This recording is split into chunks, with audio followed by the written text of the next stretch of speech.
La totalidad de la vida. Krishnamurti. Segunda parte. Capítulo 9. Porque hay espacio, existen el vacío y el silencio total. Para nosotros, el tiempo es muy importante, tanto cronológica como psicológicamente. Dependemos tanto del tiempo psicológico. El tiempo se relaciona con el movimiento. Moverse de aquí hasta allá lleva tiempo. Cubrir una distancia, llegar a una meta, cumplir un propósito, requiere tiempo. También requiere tiempo aprender un idioma. Eso ha sido trasladado al campo psicológico. Necesitamos tiempo para ser perfectos. Necesitamos tiempo para superar algo.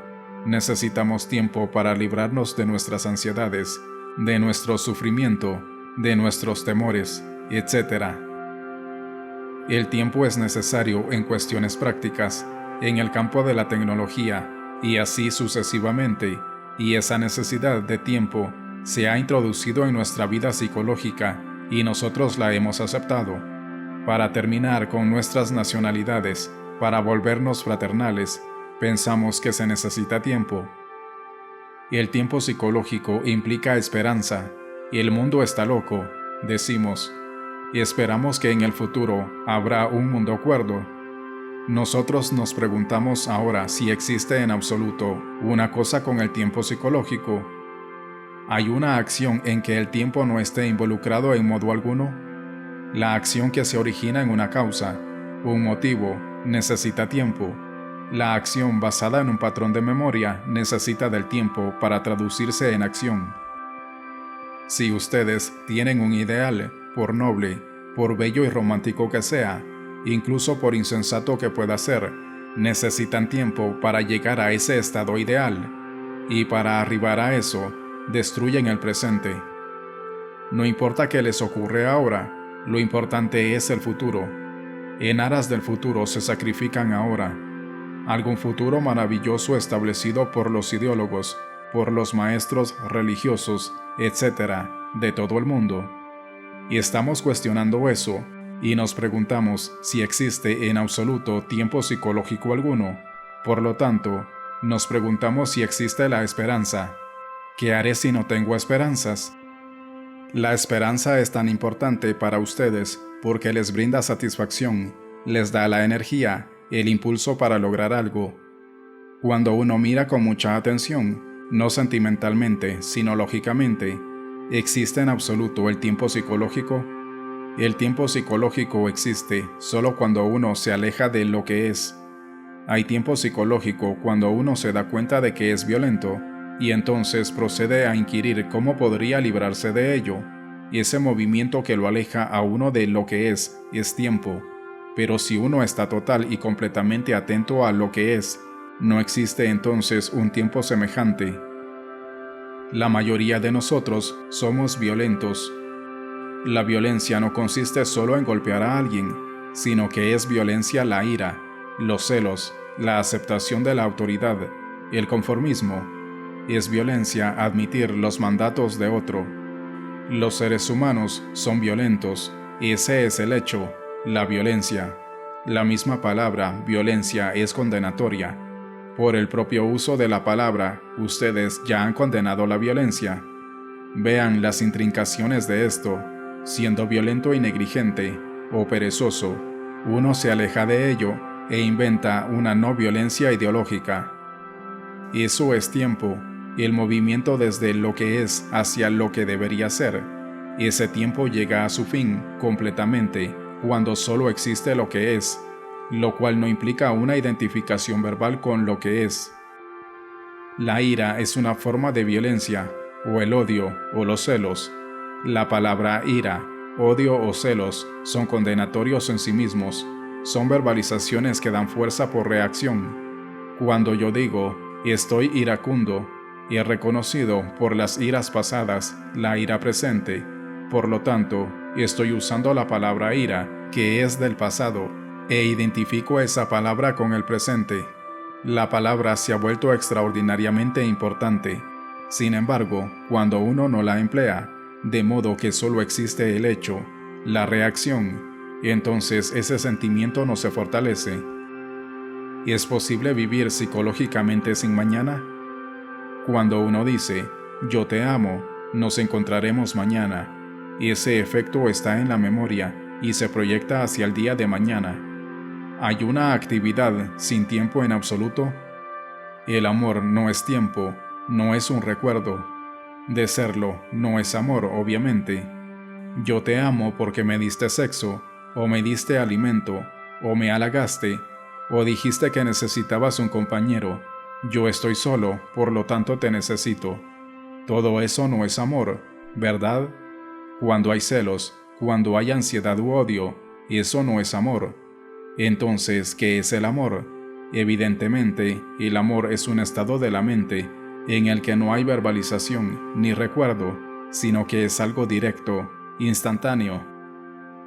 Hay una manera de vivir la vida cotidiana, donde el tiempo, como movimiento de este estado a aquel otro, ha desaparecido. ¿Qué ocurre cuando ustedes hacen eso? Tienen una vitalidad extraordinaria, un extraordinario sentido de claridad.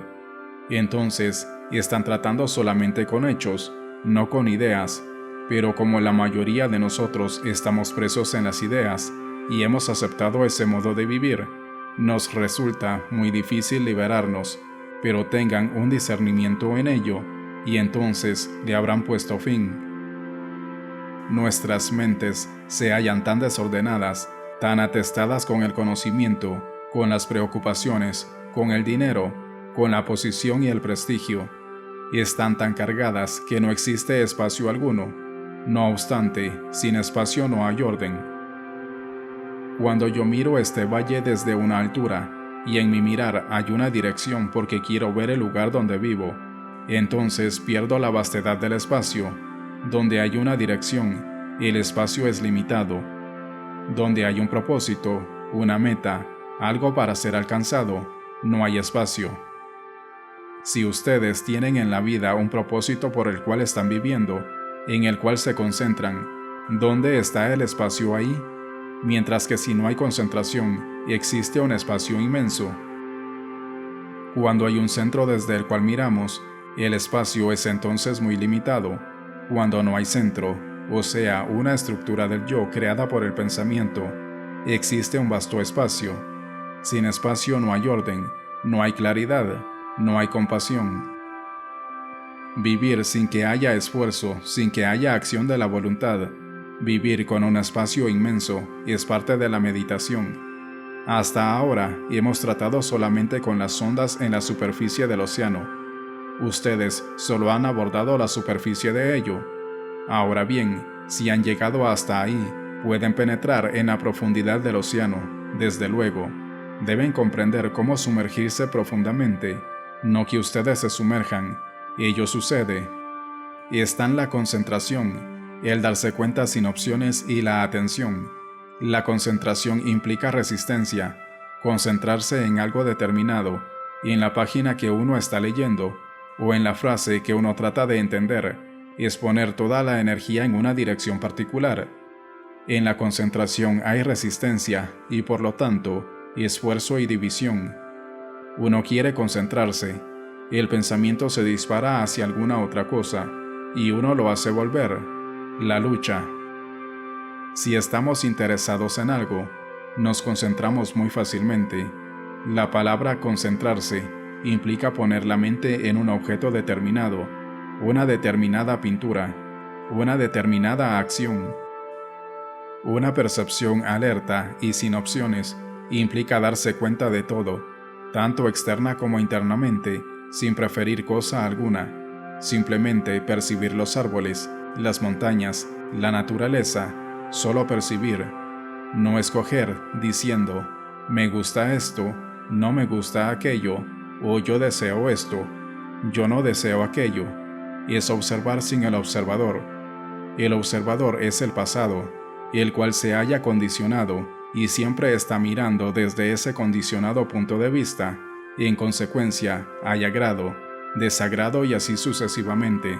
Estar alerta sin opciones significa observar todo cuanto nos rodea, las montañas, los árboles, también el feo mundo y las ciudades, simplemente percibir, darse cuenta de ello, observar sin que en esa observación haya decisión, voluntad o preferencia.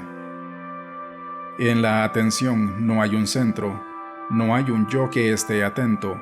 Cuando no existe un yo limitando la atención es entonces ilimitada. La atención tiene un espacio ilimitado.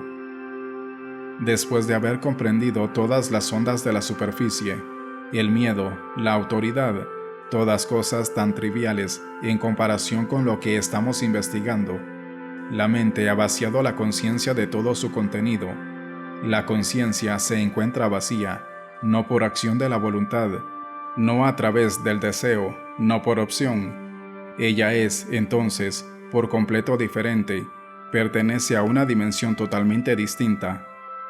Debido a que hay espacio, existe el vacío y el silencio total, no el silencio inducido, no el silencio que se practica. Estos son meramente el movimiento del pensar, y por lo tanto, carecen en absoluto de valor. Cuando ustedes han pasado por todo esto, y hay un gran deleite en pasar por todo esto, es como jugar un juego formidable, asombroso.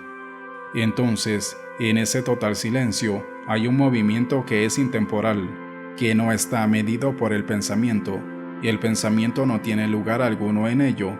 Entonces, existe algo que es totalmente sagrado, algo que no pertenece al tiempo.